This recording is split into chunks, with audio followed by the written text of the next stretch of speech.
Today on What Went Wrong, how to scare the out of people.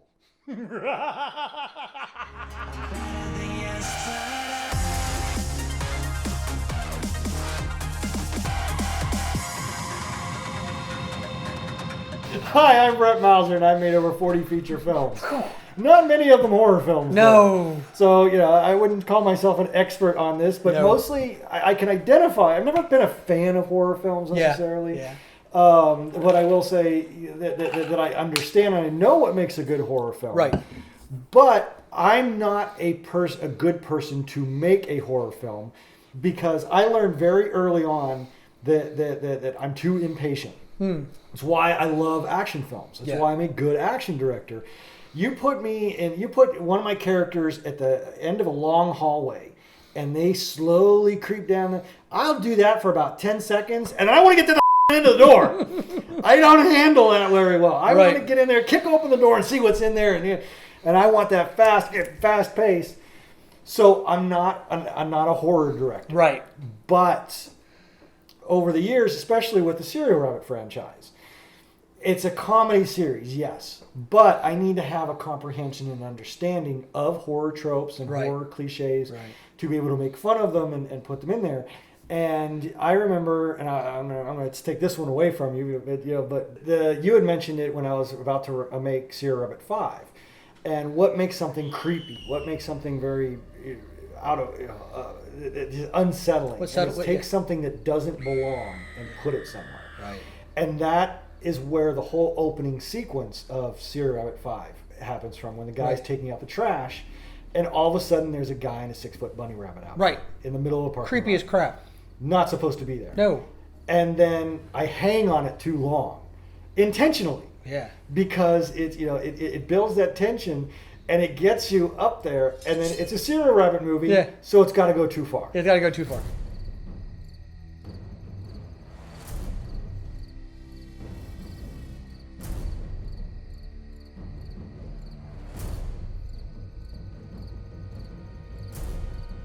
And now it's just they're looking at each other, and it gets to the point where it's like, okay, come on. What are you going to do? Yeah. And then the dog barks, the guy looks around, and he's gone. He's gone, which is also not supposed to happen. Yeah. So, it's taking... And that was a fantastic... I mean, even with the goofiness, that was fantastic. Yeah. I was watching that going, oh my God, Well, and that's the thing about today. That a lot of horror filmmakers today don't understand the art and really appreciate. It's a good horror film isn't about scaring people. There's so many jump scares, and that's not horror. Mm-mm. You can have that in an action film. Yeah. I think Mission Impossible does that in some Jurassic Park does that. Yeah, and go ahead and put some of those in there. They're fun. They're fun when that happens. And you can laugh at people. Well, and you can that's not the You can put one in there just to say, okay, we did it. Yeah. But don't make that the basis of your movie. Yeah, and when it's a kind of a movie where you the girl jumps and you giggle and you get you grab her leg at the right moment because you know it's going to be there. That's such fun. There's a fun. Yeah, I remember when we went to the theater to see Silence of the Lambs. There were two girls sitting and there was that night vision scene. And it comes up, and there's that moment, and you reach over and you grab them, and it took us an hour and a half to pry them off the ceiling. Poor things, I felt so bad. They were at least they were gracious about it. But it wasn't a jump scare. Mm-hmm. It was so creepy and had you at the edge of your seat. And that's horror.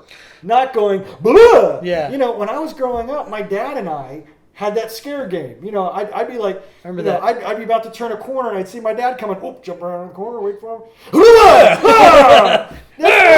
Accurate. Yeah. That's not a horror film. No. That's just scaring people. And and I guess people also get caught up with the whole torture porn thing that they do, Saw and those places. Even the Friday the 13th and Texas Chainsaw Massacre, I don't get into those. I don't like those. Now, those are considered horror movies because of what they are, and I get that. Yeah. Fine. I would say that's a subgenre of horror. The slasher movies, right. The slasher movies. Slasher movies. I don't like those. I never have. I'm not trying to. Blood and gore doesn't do it for me. Okay, I've seen blood and gore for real. I don't need to see it in a movie. But what does get me, we talked about it, black hole, because it's so creepy and scary. Earlier we were talking about music, and it's that music sound, Jaws. For the love of God, Jaws. And one of the things also, something out of place, that's another thing, but also something unseen and unknown. That's a huge thing. Humans, we talked about this. We talk about so much. It seems like every time I talk about something, I talk about us talking about something. We humans have developed to be the way we are, evolutionarily speaking. Yes, I'm Catholic, but evolutionarily speaking, to be frightened of certain things. Okay, the dark, for example. Why are we frightened of the dark? If you were to be in your house and turn all the lights off, okay, is anything going to get you? I mean, really? No. I mean, you may stub your toe on something because you lose track of where you are, but that's disorientation. That's not horror. No one's going to pay, $10 to watch a movie about a guy stubbing his toe on his couch in his house. That's not what's scary. Okay? What's scary is when the lights go off and then the music starts. Or you have just your thing that now that's not scary just without the lights, but now you can't see anything. Now add a noise, just something. It's like, what is that? What is that? Or you want to know about the creepiest sound on anybody? Turn the lights off, just like, and then have a child's laughter. Yeah. Not your. I mean, you don't have a child, but oh my God, but yeah, have a little like that. Holy shit. Sergio, wait for me. Now we're off to the races, Why were we scared? It's that unknown. It's the darkness. It's the fear of death. It's all this other stuff that comes together. It's every movie trope we've seen, from Night of the Living Dead to any kind of scary Pet Cemetery. I mean, all these crazy, creepy, scary things that you've come up to. Is being in a graveyard at night that bad? I have actually done scavenger hunts in graveyards at night. I know I did some weird things as a kid. But I've done that. Did anything get me? No. Everything fun? Yeah. Was it creepy and scary and fun? Oh, yeah. It was awesome. We were basically looking for headstones and looking for certain things, looking for names, but whatever. But at night in a graveyard, Why is that frightening? It's because you've been taught that it's frightening. You've been given this idea that it's scary, and then you add that to your own human evolution as to what is scary. The dark is scary. Why is it scary? Because you can't see. Well, back in the caveman days, when the lights went outside, you had to retreat because there's things out there. You're not necessarily the top of the food chain.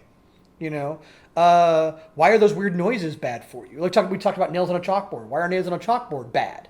Well, because, nails on granite sounds a lot like a saber-toothed tiger climbing up to the cave to get to you. That's a bad sign. Because back in the day, you didn't have like a Mossberg 590 to blast a big cat in the face. You're fighting a saber-toothed tiger with sticks, and fire, whatever else you could conjure up. So you're evolutionarily programmed to be frightened of the dark. To be frightened of things that don't sound right or don't make any sense. Something that shouldn't be there is a safety measure for you as a human being. It's like when turn on a light and the cockroaches scramble. Right. It's an instinct. They got to get out of there. They're scared. Yeah. It's the same thing for us. For us. One of the things, talking about something that's out of place, when I was doing security ops, you look for something out of place. Why is it? It's summertime. Why is that guy wearing a trench coat? Why is he wearing a trench coat? Why is everyone looking over here and this dude's looking that way? What's going on? You look for things that are out of place. That's taught in order to protect yourself or whoever you're protecting. Well, when you're walking along and with your trash, and all of a sudden you look out and there's a guy in a 6-foot bunny outfit and he's looking at you. Picture this, if you will, ladies and gentlemen.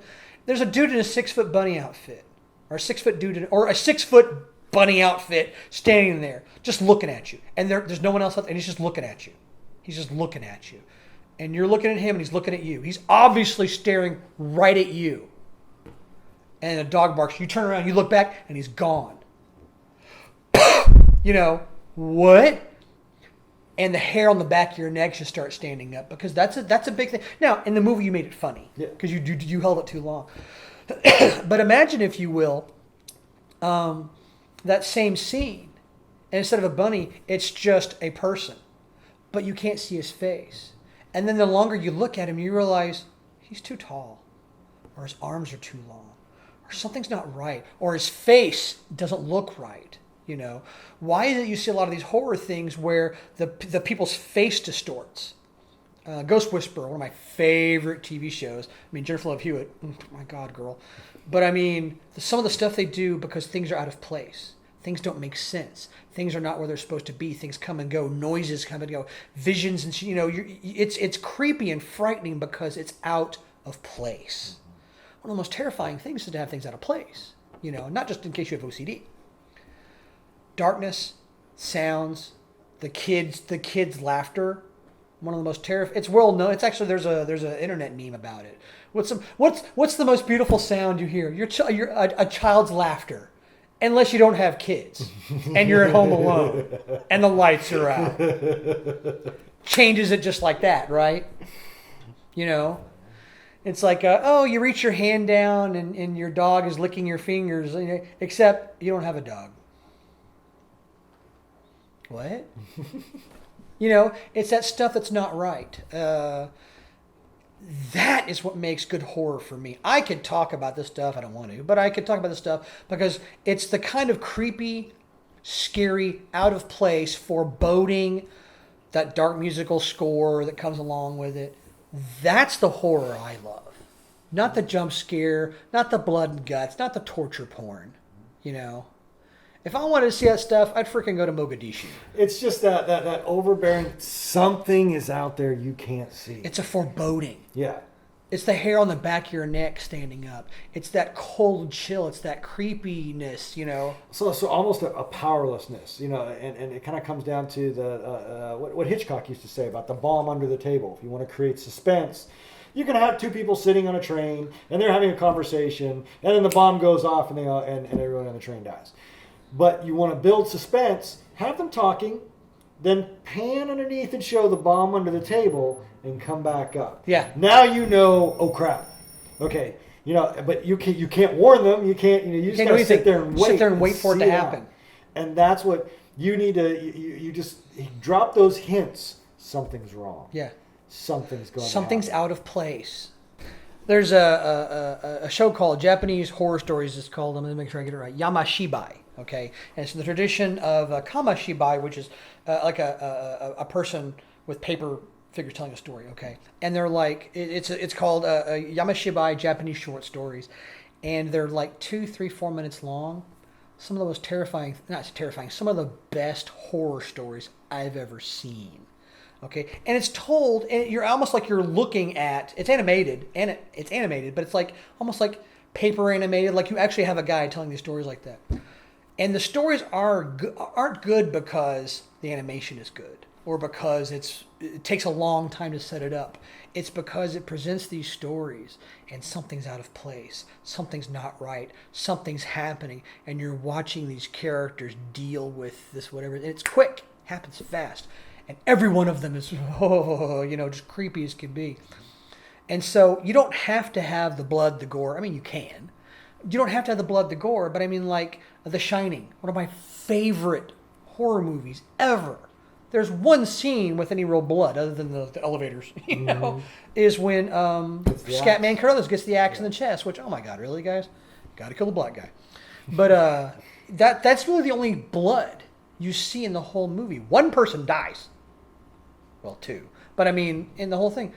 But it's that building foreboding. It's that building creepiness. It's watching something happen and something's out of place. Yeah. Horror isn't blah. No. Horror is mood. Yeah.